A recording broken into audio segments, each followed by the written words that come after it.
Hello, and welcome to the community feedback meeting on the Elgin Natural Heritage System study. My name is Nancy Pisato, and I'm the manager of planning for the County of Elgin. We really appreciate your attendance tonight, and we hope that this presentation provides some good information and helps to answer any questions you may have. And we also hope to get some great comments and feedback on this very important study. Briefly, going over the agenda, we will start with an overview of the natural heritage systems, look at the background and current official plan. We will take a look at the project and provide an overview. We will look at the vegetation communities in the study, the key findings and considerations, the impact of the natural heritage system study, some scenarios and examples of how this may impact, and finally, how you can provide your input.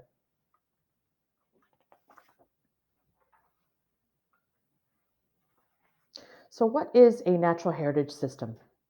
It is a network of interconnected natural features and areas such as woodlands, valleylands, rivers, and wetlands. These systems are identified to help conserve biological diversity, maintain ecological functions, and sustain ecosystem services that we depend on, like flood control and clean water. Protecting these systems helps to create a more resilient landscape that is able to adapt to stresses and change. It helps to maintain the health of the landscape and ecological communities, ensures sustainability, and supports the life cycle of living things in their environment. Natural heritage system planning, then, is about linking natural features and maintaining, restoring, and where possible, enhancing these landscapes. It can also help facilitate restoration and enhancement of important natural areas, such as planting trees along a watercourse to reduce erosion. The province requires, through legislation and policy, such as the provincial policy statement, to identify and protect natural heritage systems, and these protections are included within the county's official plan. Our official plan balances the need for land development, resource use and protection of environmental features and ecosystems. The Elgin Natural Heritage System Study is a science based technical document that will help to further define natural heritage features and linkages based on an updated landscape analysis.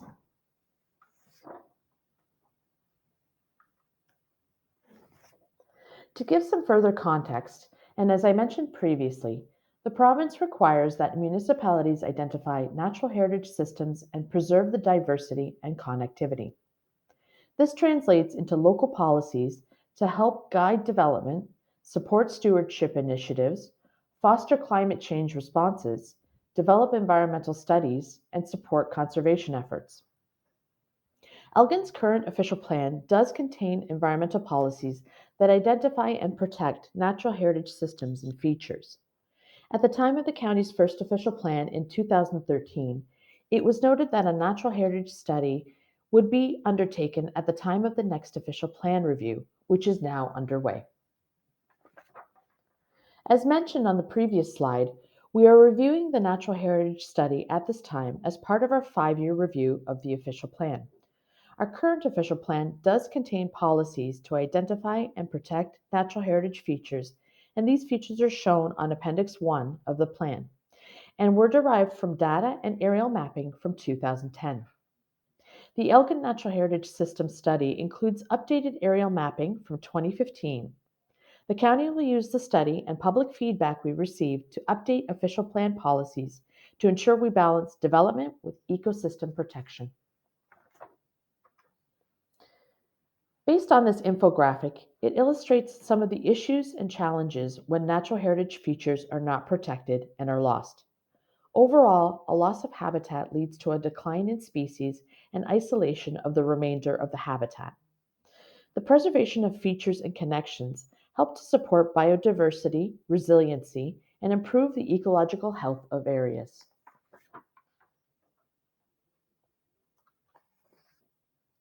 The overall goal of the Natural Heritage Study is to identify key natural heritage features, linkages, and any changes since 2010. The goals are to recognize linkages and wildlife corridors, to maintain and or improve local and regional biodiversity, to provide a scientific basis for land and water stewardship, to inform resource management decision making, to support sustainable economic opportunities, and to support sustainable recreational uses. There are some important facts that need to be clarified up front. Firstly, the study does not consider shoreline management. This was done under a separate study and was not included as part of this one. Secondly, there was no update to the watercourse layer. However, our previous information did include water bodies and major watercourses, so they continue to be shown. Also, any future development would need to consider fish habitat, which is a federal consideration. The county also has a woodlands conservation bylaw, which was developed in 2006 and is meant to prevent loss of forest cover and minimize the destruction of trees. There is no change proposed to the bylaw at this time. The provincial policy statement identifies certain features that are considered significant, like woodlands and wetlands, but the study also includes ecologically important features such as thickets or meadows. And lastly, this is not the first time ecological features have been mapped in the county. Previous studies include the 1993 Significant Natural Areas of Elgin County, the 2005 Elgin Landscape Strategy, and the 2012 Elgin Greenway Conservation Plan. The Ministry of Natural Resources also has provided information to help inform mapping.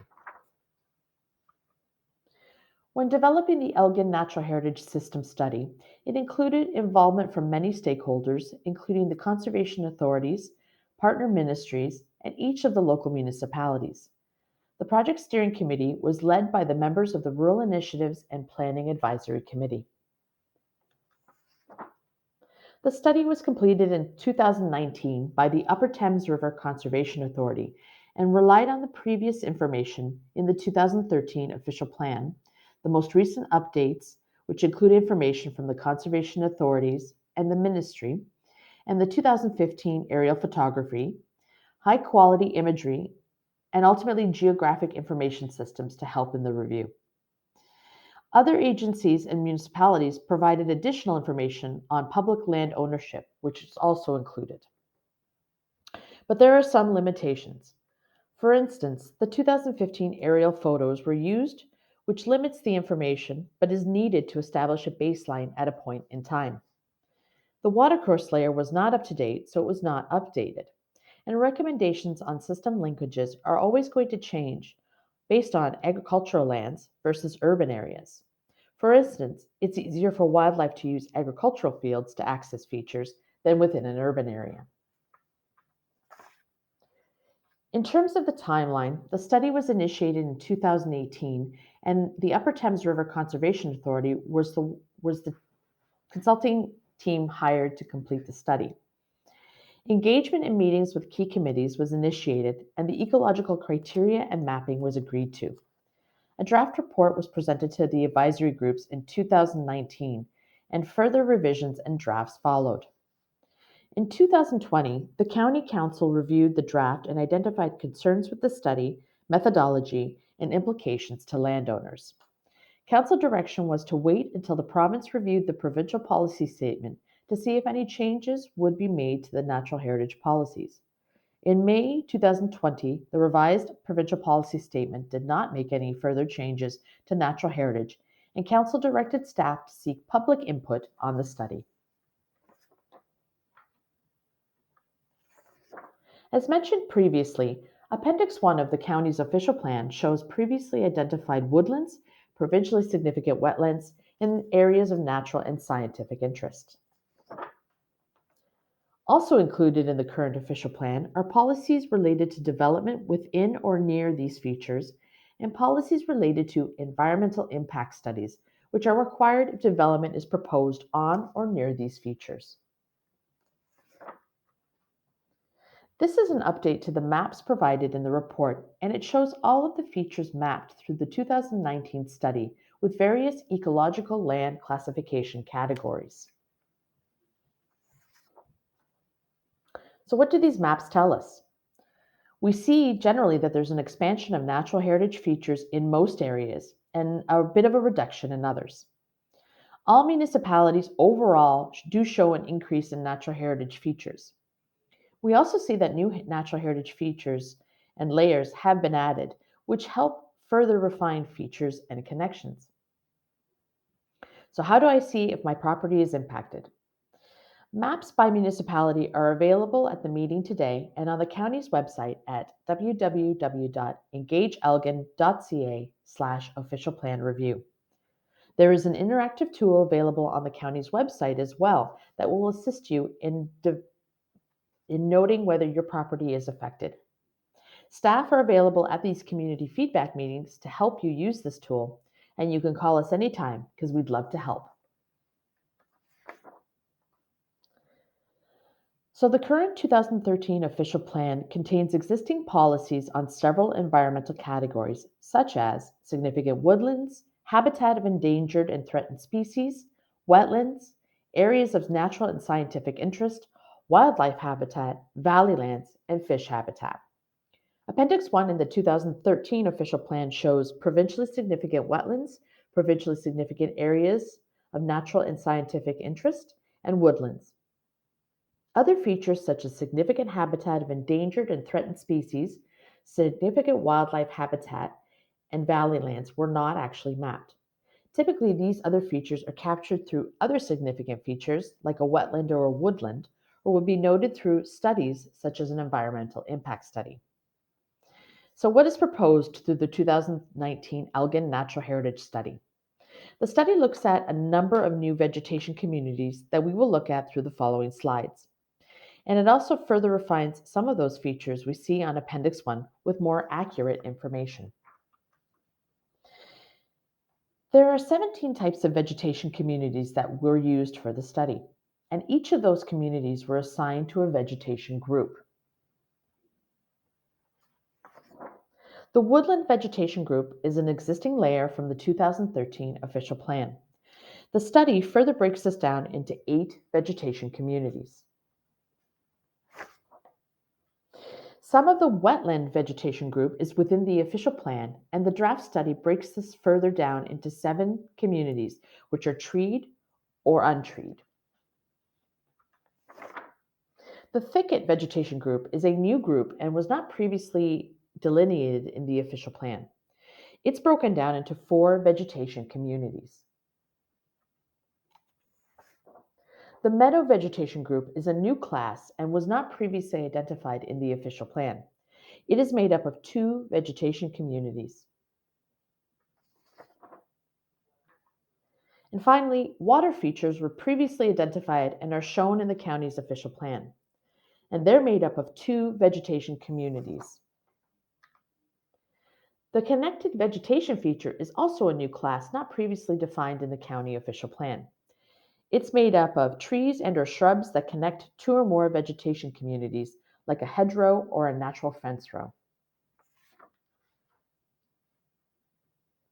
So, in terms of policy options, the county could choose not to update the existing policies in the official plan. Or the policies could be enhanced and further refined to include more than what is required in the provincial policy statement. The draft study does give us better information on features and connections, and with this better data, we can avoid a one size fits all approach to natural heritage features. Future policy development will take into consideration new features and new definitions, and any setbacks and trigger distances for further studies. Some of the key findings from the 2019 study: 24.12% of Elgin County is an ecologically important vegetation cover, and of that, 20.77% is forest and woodlands. 3.12% is in other vegetation cover, such as thickets, meadows, and connected vegetation, and there is 2.64% in wetland cover. A few key considerations. There will likely need to be some refinements just based on changes over the last few years. The work that was done for this study is complex and it's very resource intensive, so it's not easy to go back and reevaluate or change parameters at this point. Future implementation and enforcement may be challenging if the policies are not in place to support it. We will need to review the recommendations versus what is required by the province. We don't yet know what those policy pieces in our official plan will look like, and that's going to be part of that next step. And finally, any policies that are recommended or for development for the county official plan will require additional public consultation. So, how do the changes impact you? As mentioned, the changes to the overall natural heritage layers are less than 3% additional coverage that was added. But depending on the type of feature and its proximity to possible development, this may impact you as a landowner.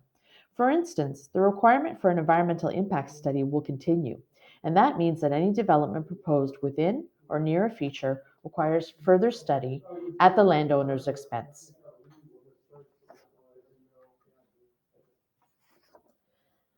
So, how might this impact you as a landowner? There are two scenarios to consider. The first is you're located in the agricultural area and you have a farm. It's important to note that in our official plan, there is a policy that nothing shall limit the ability of farmers to carry out normal farm practices in accordance with the Farming and Food Protection Act. So, farm improvements continue to be permitted. But if you're looking to initiate a Planning Act application, like applying for a severance, then this may trigger the need for further review, such as an environmental impact study at your expense. It is important to note, though, that the county's woodlands conservation bylaw also applies, so the destruction or removal of trees, for instance, is not permitted. But this is no different of a process than currently exists in the county's official plan. The second scenario is if you're a landowner within a settlement area. Here again, development may trigger further study at the owner's expense. For instance, if you were proposing a severance of a second lot and there was a woodlot on a portion of it, the requirement would be for an environmental impact study, which would look at the feature and determine significance, setbacks, or buffers, or other information to ensure the features and functions are not impacted. But as in the previous example, other bylaws still apply, and there is still no change or additional requirements from the current official plan.